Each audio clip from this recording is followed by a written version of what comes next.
Hi friends, welcome to Learner's Planet. Friends, once again I'm here with you with the third session on sentence correction. Uh, we have discussed so many concepts and questions in the last two sessions, okay? And while we are discussing the questions, I'm not just telling you the correct answer. I'm just trying to explain the concept behind that, right? And I am sure आप सब कुछ अच्छे से note down कर रहे होंगे. जो भी कॉन्सेप्ट्स हम डिस्कस कर रहे हैं वो सब आप अच्छे से नोट डाउन कर रहे होंगे. तो जब भी आप नेक्स्ट सेशन के लिए अपियर होते वो जो पिछला आपने जितना भी नोट किया वो अपना साथ में खोल के रख दीजिए, पास में रख लीजिए, ताकि जब आप ये सेशन में आगे बढ़े क्वेश्चन स्क्रीन पर अपियर हो तो आप उसको खुद से जवाब देने का ट्राई करें. ठीक है, नया लगता है तो नोट कर लो, और पुराना कॉन्सेप्ट यूज होता है तो at least you will be able to recall. Okay, तो ग्रेजुअली आपका कॉन्फिडेंस लेवल बढ़ेगा, because it's going to be really important from competitive examination point of view. ठीक है, और हम लोग इतने क्वेश्चंस कर लेंगे कि अगर आप कोई और बुक अगर रेफर ना करें तो भी कोई problem. Will be doing so many questions on every topic. Okay, so let's begin this session. Let's see the first question. What does it say? Now, read the sentence to find if there is any grammatical error in it. Okay, we have already done this sort of questions. Now, A, B, C, D, E, 5 parts are there. We have to find out in which part there is an error, right? Let's say, the teacher together with his wife and daughter were drowned. Okay, now together with, बहुत बारी हमने ये discuss कर लिया है. Together with, along with, as well as. ठीक है, ये सारे हमने काफी बारी डिस्कस किए हैं. यहाँ पे जो वर्ब यूज होती है वो इस सब्जेक्ट के साथ में एग्री करती है. ठीक है, और ये सब्जेक्ट सिंगुलर है इसलिए वर्ब यहाँ पे सिंगुलर आएगी. डिटेल एक्सप्लेनेशन की जरूरत नहीं है, बहुत बारी हम ये कॉन्सेप्ट डिस्कस किए हैं. और आपने बेसिक सेशन जो था sentence verb subject verb agreement का वो अटेंड किया होगा, और पिछले दो सेशंस में भी काफी क्वेश्चंस हमने इस कॉन्सेप्ट पर किए हैं. तो together with, along with, as well as, ऐसे जब भी फ्रेजेस आते हैं तो ये जो वर्ब है वो इस सब्जेक्ट के साथ में एग्री करती है. राइट, जिस सब्जेक्ट से सेंटेंस शुरू होता है उसके साथ एग्री करती है. तो यहाँ पे टीचर जो है वो सिंगुलर है, इसलिए instead of were it should be was over here. So this is the incorrect part and this is the correct option. Okay, now see this. I enjoyed during my stay in England. No error. Okay, see enjoy जब भी हम word use करते हैं तो इसके साथ में हम रिफ्लेक्सिव प्रोनाउन यूज करते हैं. आई एंजॉयड, अगर आई है तो आई एंजॉयड माई सेल्फ. अगर यू है तो you enjoy your self. Right, they enjoyed themselves. ठीक है, तो वो यूज करना जरूरी है एंजॉय के साथ में. So I enjoyed, it should be myself. तो वो यहाँ पर नहीं है तो इस पार्ट में एरर है. तो स्पेसिफिकली एंजॉय के साथ में आप ध्यान रखिए, आई एंजॉयड माई सेल्फ. और हम जैसे कभी बोलते भी है ना किसी को कि like just enjoy your self. ठीक है, कहीं कोई जा रहा होता है तो हम ऐसे ही बोलते हैं ना, एंजॉय योर सेल्फ. तो enjoy my self, I enjoyed my self. Next is the clothes were neatly hanged on the clothesline. No error. Okay, so the clothes were neatly hanged on the clothesline. See, ये जो hanged है, actually जो word है hang, इसका जो past tense होता है that is hung, और जो past participle होता है that is first form, second form, third form. second form, third form same ही होते हैं, right? और एक होता है hanged. ठीक है, अब इन दोनों के यूज में फर्क है. अगर किसी को फांसी की सजा दी जाती है तो उसके लिए हम हैंग्ड यूज करते हैं, लेकिन अगर कपड़े लटकाना है, पिक्चर लगानी है, कुछ और भी चीज एक्सेप्ट फांसी की सजा के वो कुछ भी लगाना करना है तो उसके लिए हम हंग यूज करते हैं. ठीक है, अगर पास्ट टेंस में यूज करना है तो हंग यूज करते हैं. ठीक है, हैंग्ड सिर्फ फांसी की सजा के लिए यूज होता है. आपने टीवी सीरियल्स में या पिक्चर्स में देखा होगा, to be hanged till death.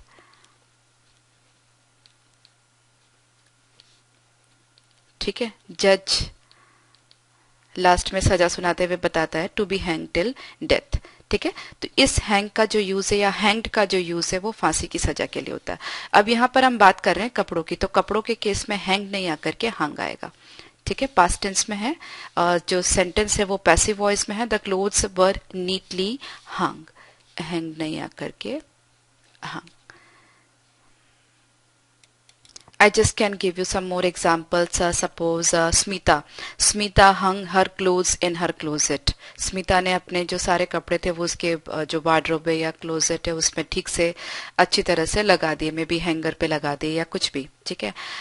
Suppose कोई पिक्चर आपने घर पे लगा के रखी है, थोड़ी टेढ़ी हो रही है, तो आप कोई वैसा बोल सकता है you hung the pictures wrong, ठीक है. तो इस तरह से इस जो वर्ड है हंग और हैंग्ड का यूज होता है. फॉर कैपिटल पनिशमेंट लाइक जो भी फांसी वगैरह है उसके लिए हैंग्ड यूज होता है. बाकी कोई भी चीज अगर लटकानी हो, पिक्चर, कपड़े वगैरह वगैरह, तो उसके लिए हंग का यूज होता है. So that's an important point, आप नोट करके रख लीजिए. Okay, so this part is having an error. Next is the taxi was hired by the ladies for its picnic. अब लेडीज जो है, ये जो प्रोनाउन यूज हुआ है वो लेडीज के लिए यूज हुआ है, राइट. यहाँ पे प्लूरल नाउन है, तो यहाँ पे जो प्रोनाउन है उसको जो रिप्लेस करा है वो भी प्लूरल होना चाहिए, right. So the taxi was hired by the ladies for their picnic, right. Do not get confuse, this it's is not used for this taxi, ठीक है. ये जो इट्स यूज हुआ है वो लेडीज को रिप्लेस कर रहा है, टैक्सी को रिप्लेस नहीं कर रहा है. तो इस नाउन को रिप्लेस कर रहा है, प्लूरल नाउन को रिप्लेस कर रहा है, तो प्लूरल प्रोनाउन होना चाहिए.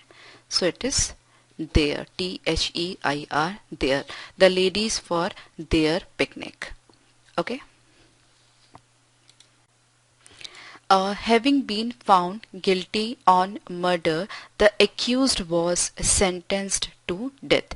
Accused मतलब जिस पे इल्जाम लगाया गया हो उसको accused बोलते हैं. तो उसको उस पे मर्डर का जो चार्ज था वो सिद्ध हो गया, मतलब प्रूव हो गया, वकीलों ने प्रूव कर दिया, तो उसको मौत की सजा मिली, राइट. नाउ यहाँ पे जो वर्ड है गिल्टी, इसके साथ में डेफिनेटली एक प्रीपोजिशन यूज होता है, that is of, right. Having been found guilty of, okay, on नहीं होता, गिल्टी ऑफ मर्डर, ठीक है. तो ये ध्यान में रखिएगा, गिल्ट के साथ में, गिल्ट मतलब अपराध, कोई भी आपने गलत काम किया हो उसका जो उसको बोलते हैं. So having been found guilty of, on की जगह ऑफ, तो there is an error in this part. Okay, guilty of, हमेशा गिल्टी के साथ में या गिल्ट के साथ में ऑफ ही यूज होगा, प्रीपोजिशन ऑन नहीं होगा. ऑफ के सिवाय गिल्ट और गिल्टी के साथ में क्या क्या प्रीपोजिशंस यूज हो सकते हैं वो फ्रेजल वर्ब के सेशन में हम डिटेल में डिस्कस करेंगे. लेकिन अभी इस पर्टिकुलर केस में गिल्ट के साथ में ऑन नहीं आकर के ऑफ आएगा, ठीक है. नेक्स्ट डिस्कस करते हैं. The film show already began when we arrived in the hall. Okay, now what is happening over here? जब आप सिनेमा हॉल में पहुंचे उसके पहले ही फिल्म शुरू हो चुकी थी, राइट. तो यहाँ पर दो इवेंट है, एक पास्ट है और एक पास्ट का भी पास्ट है, जिसको हम प्री पास्ट कह सकते हैं, ठीक है. तो दो इवेंट जब पास्ट में होते हैं, काफी बारी हम डिस्कस किए हैं, तो उसमें से एक पास्ट होता है, एक पास्ट के भी पास्ट में होता है, ठीक है. तो जो पास्ट में होता है उसमें हम सिंपल पास्ट यूज करते हैं, लेकिन जो पास्ट के भी पास्ट में होता है उसमें हम पास्ट परफेक्ट यूज करते हैं. तो अभी आपको पहले ये पता करना है कि पहले कौन सा इवेंट हुआ, जो फर्स्ट हुआ और जो सेकंड हुआ. तो पहले यहाँ पर क्या हुआ, फिल्म शुरू हो गई थी और आप बाद में पहुंचे.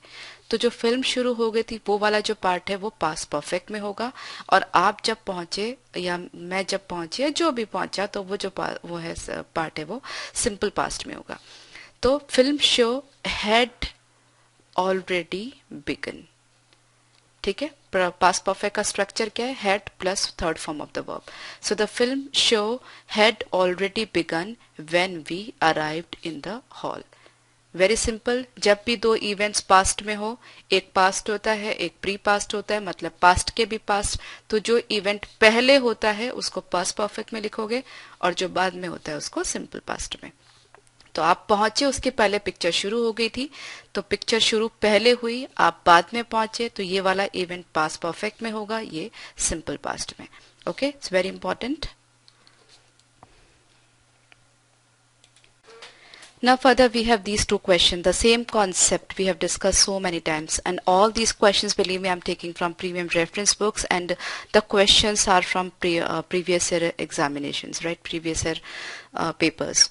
So just see कितने easy है सारे के सारे. The father as well as, ठीक है, the major along with, as well as, along with, together with, इन सब के साथ में ये जो यहाँ पर वर्ब आती है जो इस सब्जेक्ट के साथ एग्री करनी चाहिए, राइट.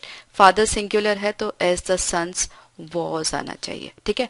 तो अब तो ये जब भी आप एज वेल एज देखोगे, सबसे पहले यही देखना कि यहाँ पे जो वर्ब है वो क्या हो रही है, एज वेल एज या अलोंग विद या टुगेदर विद. जब भी देखो तो पहला काम यही करने का आपको.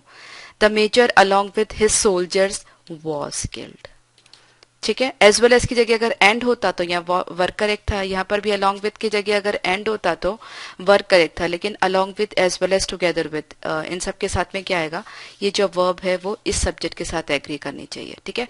तो बहुत सारे क्वेश्चन इस कॉन्सेप्ट पे हो चुके, अब तो मुझे लगता है कि आपके दिमाग में बैठ गया होगा ये कॉन्सेप्ट अच्छे तरह से. तो यहाँ पे एरर है और यहाँ पर एरर है, ठीक है. Next is the issues are complex and has been obscured by other factors.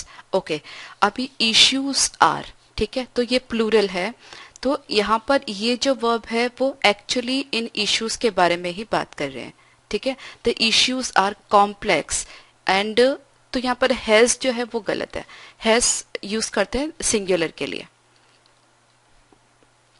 लेकिन ये जो है इश्यूज वो प्लूरल हैं. हम पहले से यहाँ पर आर यूज कर रहे हैं, तो यहाँ पर ये जो वर्ब है वो प्लूरल होनी चाहिए, राइट. सो इसके साथ एग्री होनी चाहिए. So the issues are complex and have been instead of has have been. कहने का मतलब क्या है कि इश्यूज जो है वो बहुत कॉम्प्लेक्स है, मतलब और क्लियरली एक्सप्रेस नहीं किए हुए. ऑब्सक्योर्ड का मतलब क्लियरली एक्सप्रेस्ड नहीं है, अच्छे से समझ में नहीं आ रहा है, कहना आप ऐसा कह सकते हो, ठीक है. So the issues are complex and have been obscured by other factors.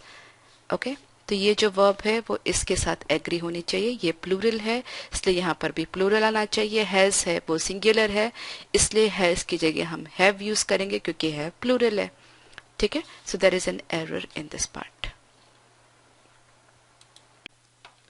फिर neither the size nor the colour of the gloves were right. Neither nor combination के साथ में जो यहाँ पर वर्ब यूज होगी वो सिंगुलर होगी, राइट.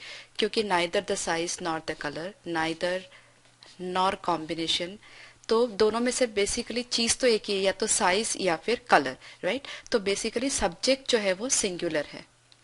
अगर सब्जेक्ट सिंगुलर है तो वर्ब जो है वो भी सिंगुलर होनी चाहिए. So neither the size nor the colour of the gloves was right, ठीक है. ये नाइदर नॉर के केसेस हमने बहुत बार डिस्कस भी किए हुए हैं, तो आप आई एम श्योर आपको समझ आ रहा होगा. तो इसमें जो एरर है वो यहाँ पर है. It is in 1929 that we first flew to the United States. Okay, it is आएगा 1929 मतलब तो काफी पुरानी बात होगी, ऑलमोस्ट 90 साल. So it was. ज्यादा एक्सप्लेनेशन की जरूरत नहीं है, पास्ट का इवेंट है तो यहाँ पर पास्ट आएगा, मतलब इसका पास्ट टेंस यूज होगा, that is was. So error is over here. I believe that respect is more preferable than money. से prefer जो है वो ऑलरेडी कंपैरेटिव है. अब इसके आगे मोर लगा दिया तो कंपैरेटिव का कंपैरेटिव करने का कोई सेंस नहीं बैठता, ठीक है. तो पहले तो ये गलत है.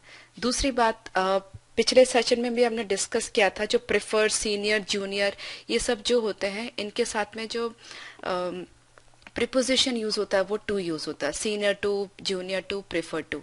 तो प्रेफरेबल के बाद में देन नहीं आएगा बल्कि टू आएगा, right. So I believe that respect is preferable to money, ठीक है. देन नहीं आएगा और मोर भी नहीं आएगा, तो error is there in this part. Okay, next is hardly had I left the house then it began to rain. First session में भी हमने डिस्कस किया है, ऑलरेडी डिस्कस किया है. हार्डली के साथ में कोरिलेटिव कंजंक्शन, मतलब कि ये जो दोनों वर्ड्स है वो साथ में यूज होते हैं, तो हार्डली के साथ में जो यूज होता है वो व्हेन है, राइट। हार्डली व्हेन का कॉम्बिनेशन है, ये कोरिलेटिव कंजंक्शन है, साथ में ही आते हैं, तो हार्डली के साथ में यहाँ पर व्हेन होना चाहिए, WHEN, देन नहीं। So hardly I left the house when it began to rain. I never have visited or intend to visit foreign countries. अब यहाँ पे क्या हो रहा है कि यहाँ पे नेगेशन की कंटिन्यूटी, यहाँ पर भी नेगेटिव है, तो जब नेगेशन की कंटिन्यूटी होती है तो हम यहाँ पर नॉर यूज करते हैं, ठीक है। अगर जैसे यहाँ पे नाइदर होता तो नाइदर नॉर तो कॉम्बिनेशन है ही, वो आपको पता है, लेकिन यहाँ पे नाइदर नहीं लिखा है तो नेवर लिखा है, पर नेवर भी का मतलब तो नेवर भी सेंस तो नेगेटिव ही कन्वे हो रहा है, तो यहाँ पर भी नेगेटिव है, तो अगर नेगेशन को ही कंटिन्यू करना है तो यहाँ पर और की जगह नॉर यूज होना चाहिए, right. So I never have visited nor intend to visit foreign countries, ठीक है। तो बी केयरफुल अबाउट इट। यहाँ पर नेगेशन नेगेटिव है, मतलब नेगेशन है, नेगेटिव कहने का मतलब नेगेशन है, और नेगेशन की ही कंटिन्यूटी है, तो और की जगह नॉर होगा, बिल्कुल वैसे ही जैसे नाइदर नॉर होता है, वैसे ही नेवर नॉर, ठीक है। So error is there in this part. Now let's see this one. A more irrational word to this one in which we presently live could hardly be conceived. अभी जो more है वो किसके लिए use करते हैं हम? कंपैरिजन के लिए यूज करते हैं, राइट। जैसे suppose Radha is more beautiful then Kavya, right.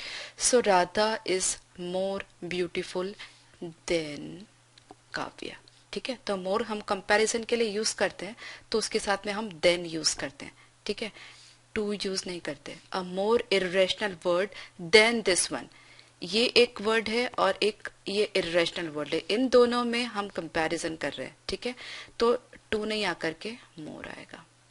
A more irrational word than, I am sorry, then आएगा, okay. A more irrational word than this one in which we presently live could hardly be conceived, ठीक है। more और then ये use आपको अच्छे से पता ही होगा। कंपैरिजन के लिए हम मोर यूज करते हैं, more beautiful, more handsome, more intelligent. Ram is more intelligent then Shyam, Radha is more beautiful then Sita, कुछ भी आप जो भी है, तो उसमें हम देन यूज करते हैं, तो यहाँ पर इंस्टेड ऑफ टू देन आना चाहिए। In this way nuclear fission और the splitting of the atom have been achieved, okay. In this way nuclear fission और the splitting, nuclear fission, the splitting, ये जो दोनों है वो कौन से कंजंक्शन से कनेक्ट हो रहे हैं? और से, ठीक है। तो अल्टीमेटली या तो ये है या ये है, ये भी सिंगुलर है, ये भी सिंगुलर है, तो जब दो सिंगुलर सब्जेक्ट और से कनेक्ट होते हैं तो ये जो वर्ब है वो सिंगुलर होनी चाहिए, बिकॉज सब्जेक्ट सिंगुलर है, singular subject singular verb. So have की जगह क्या आना चाहिए? Has, right. जैसे आइदर और का कॉम्बिनेशन होता है तब भी हम यहाँ पर सिंगुलर वर्ब भी यूज करते हैं, नाइदर नॉर में भी वही यूज करते हैं। और की जगह अगर एंड होता तो यहाँ पर हैव यूज होता, तो वर्ब जो है वो प्लूरल होती, लेकिन और मतलब दोनों में से कोई एक ही है, अगर दोनों में से कोई एक ही है तो एक ही का मतलब सिंगुलर, और सिंगुलर सब्जेक्ट है तो सिंगुलर वर्ब, ठीक है। अब देख रहे होंगे कि सब्जेक्ट वर्ब एग्रीमेंट के बहुत सारे क्वेश्चंस आ रहे हैं, ठीक है, क्योंकि बहुत सारे क्वेश्चंस एग्जामिनेशन में पूछे जाते हैं इस पर्टिकुलर कॉन्सेप्ट पर। तो अगर आपको अच्छे से पता है कि सब्जेक्ट और वर्ब एग्रीमेंट, मतलब अगर इतने क्वेश्चंस प्रैक्टिस हो गए आपके, कर लिए आपने, तो आप इजीली मिस्टेक्स फाइंड आउट कर पाओगे, okay. So it's over there. Modern film techniques are far superior than the employed in the past, okay. अभी हमने थोड़ी देर पहले प्रेफर की बात की थी, सीनियर की बात की थी, जूनियर की बात की थी।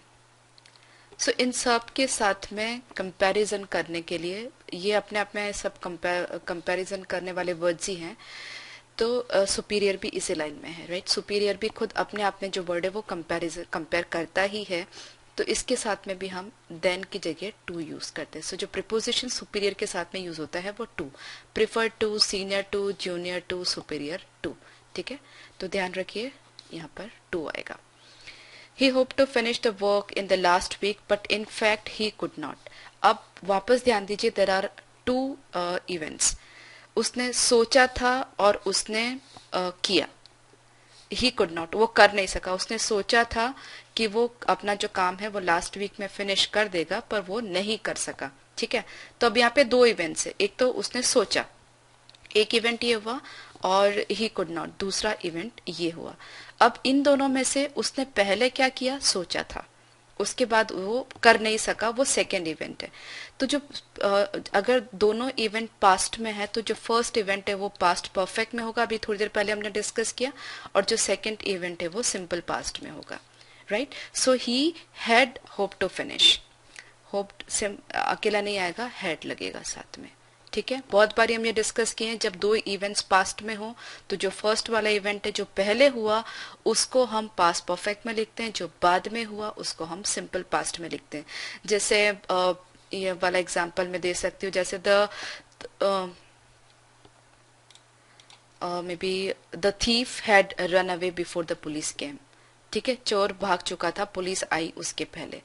तो चोर जो है वो पहले भागा, पुलिस बाद में आई, दोनों इवेंट पास्ट में है। चोर का भागना है वो पहले हुआ, पुलिस बाद में आई, तो चोर का भागना पहले हुआ इसलिए वो पास्ट परफेक्ट में, पुलिस का आना बाद में हुआ इसलिए वो सिंपल पास्ट में। ठीक है, तो I hope you are getting it.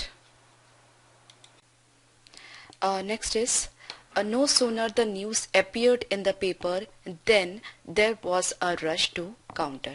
Okay, no sooner और then का कॉम्बिनेशन होता है, कोरिलेटिव कंजंक्शन है, तो ये कॉम्बिनेशन में कोई प्रॉब्लम नहीं है। बट जो no sooner है उसके दो तरह से यूज होता है, no sooner had या फिर no sooner did। no sooner had या फिर did। Okay, no sooner the news appear नहीं होगा, no sooner did the news appear. Did के बाद वैसे भी पास्ट टेंस नहीं आएगा क्योंकि डिड खुद पास्ट टेंस में है। तो no sooner the news appear in the paper, did appear, या फिर no sooner had the news appeared. Had के बाद तो थर्ड फॉर्म आती है तो वहां पर तो आएगा ही। So no sooner the news had appeared in the paper then there was a rush to the counter। ठीक है, या फिर no sooner did the news appear in the paper then there was a rush। ठीक है, तो no sooner का use दो तरह से होता है, no sooner के साथ या तो had आ सकता है, no sooner के साथ या तो did आ सकता है।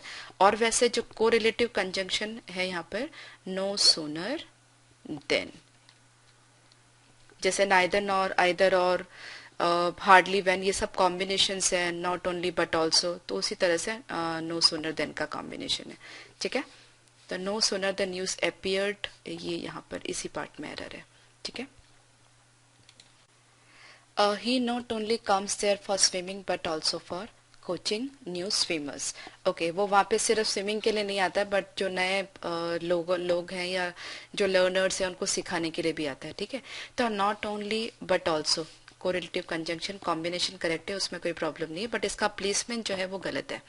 He comes there not only, ये जो है वो यहाँ पर आना चाहिए।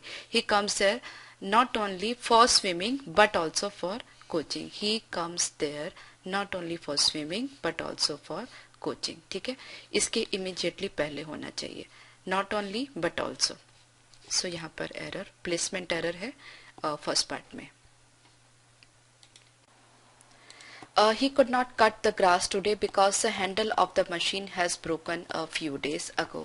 अभी मुझे बताने की शायद जरूरत भी नहीं है कि यहाँ पे क्या गलती है। एक तो अगो जो है वो हमेशा पास्ट के सेंस में यूज होता है। ठीक है, अगो हो या लास्ट हो, दोनों का जो यूज है वो पास्ट में होता है।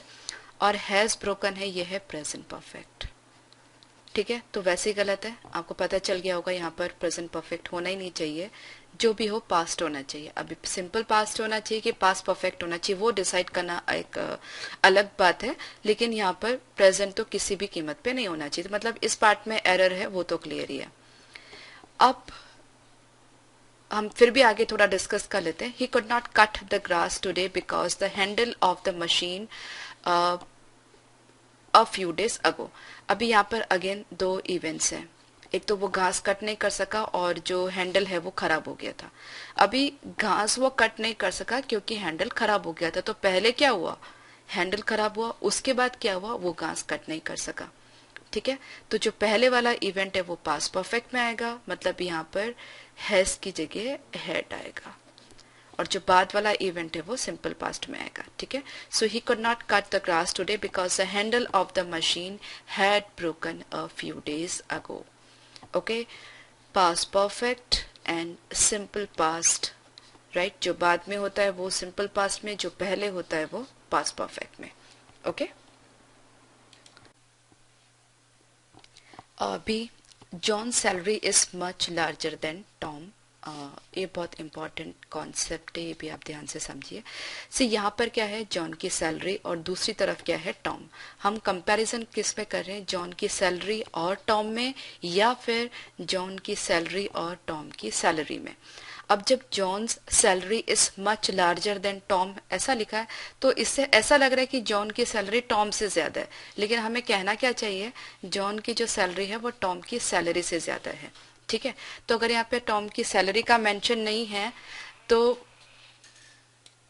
हमें यहाँ पर देन के बाद में दैट ऑफ यूज करना पड़ेगा। तो जब हम दैट ऑफ यूज कर देते हैं तो फिर सिमिलर लाइन पर कंपैरिजन हो रहा है, वो क्लियर रहता है। ठीक है, John salary is much larger than that of Tom, तो इसका क्या मतलब होता है, जॉन की सैलरी और टॉम की सैलरी में कंपैरिजन हो रहा है, जॉन की सैलरी और टॉम में कंपैरिजन नहीं हो रहा।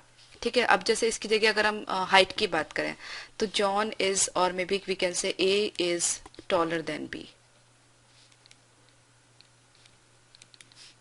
तो यहाँ पर दैट ऑफ की जरूरत नहीं, क्योंकि इसकी भी हाइट और इसकी भी हाइट के बीच में कंपैरिजन क्लियर है कि जो ए इज टॉलर देन बी। अभी जैसे दूसरा सेंटेंस अगर मैंने लिया, माई hair is longer then you, मेरे बाल तुमसे लंबे हैं। अब मेरे बाल तुमसे लंबे हैं मतलब क्या है, मैं अपने बालों को मेजर कर रही हूँ और तुम्हारी हाइट को मेजर कर रही हूँ, या मैं अपने बालों के साथ तुम्हारे बालों का कंपैरिजन कर रही हूँ।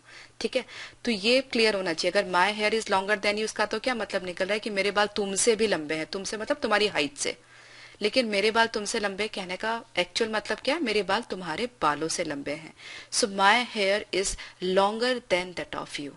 ओके, तो ये आप ध्यान में रखिए, सेम लाइन पर कंपैरिजन होना चाहिए, तो उसके लिए अगर यहाँ पर हमें सैलरी का मेंशन नहीं किया है तो हमें दैट ऑफ यूज करना चाहिए, right. John salary is much larger than that of Tom. It's very very important, comparison same line में होना चाहिए। अगर टॉम सैलरी लिखा होता तो कोई प्रॉब्लम नहीं थी। ठीक है, so that is an error, John salary is much larger than that of Tom. Okay, so इस पार्ट में एरर है। इसको आप ऐसे भी समझ सकते हो कि अगर ह्यूमन का ह्यूमन के साथ, आदमी का आदमी या लड़के का लड़के के साथ कंपैरिजन है तो आपको दैट ऑफ लगाने की जरूरत नहीं, लेकिन आदमी या लड़के की किसी भी चीज का कंपैरिजन है और दूसरी बारी अगर आपने वो चीज मेंशन नहीं करी है तो आपको दैट ऑफ लगाने की जरूरत है। जैसे यहाँ पर मैंने एग्जांपल दिया माय हेयर। ठीक है, अब यहाँ पर मेरी किसी चीज की कंपैरिजन है दूसरे के साथ में। ठीक है, मेरा comparison that is this, A is taller than B, तो यहाँ पे दोनों का कंपैरिजन सेम लाइन पर है, इसका और इसका, और यहाँ पर इसके बालों का और इसका।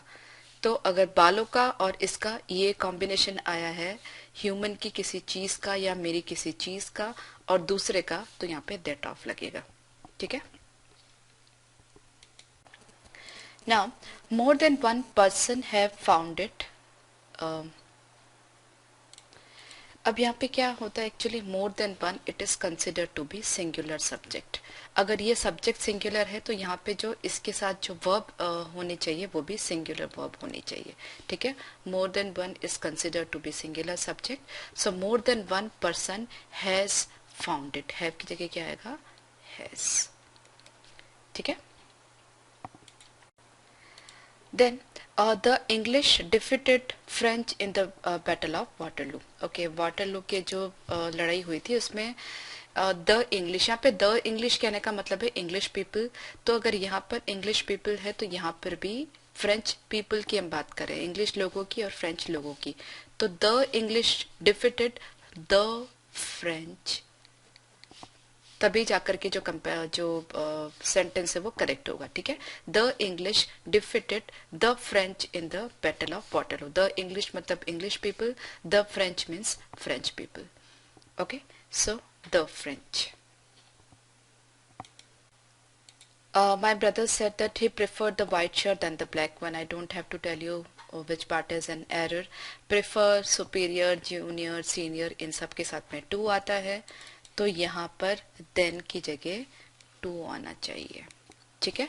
My brother said that he preferred the white shirt to black one, मतलब वो व्हाइट शर्ट ज्यादा पसंद करता है ब्लैक के मुकाबले, ठीक है। तो प्रेफर के साथ जो प्रीपोजिशन यूज होता है वो देन नहीं यूज होता है, कंपैरिजन के लिए टू यूज होता है। कंपैरिजन के लिए जनरली हम देन यूज करते हैं, बट जो एक्सेप्शंस हैं प्रेफर, सीनियर, जूनियर, सुपीरियर, इन सब के साथ में हम लोग टू यूज करते हैं, ठीक है। So friends, we have discussed so many questions in this session. We'll take more questions, more concept in our coming sessions. So do revise this session and the previous ones. I'll see you in the next session once again. Bye bye.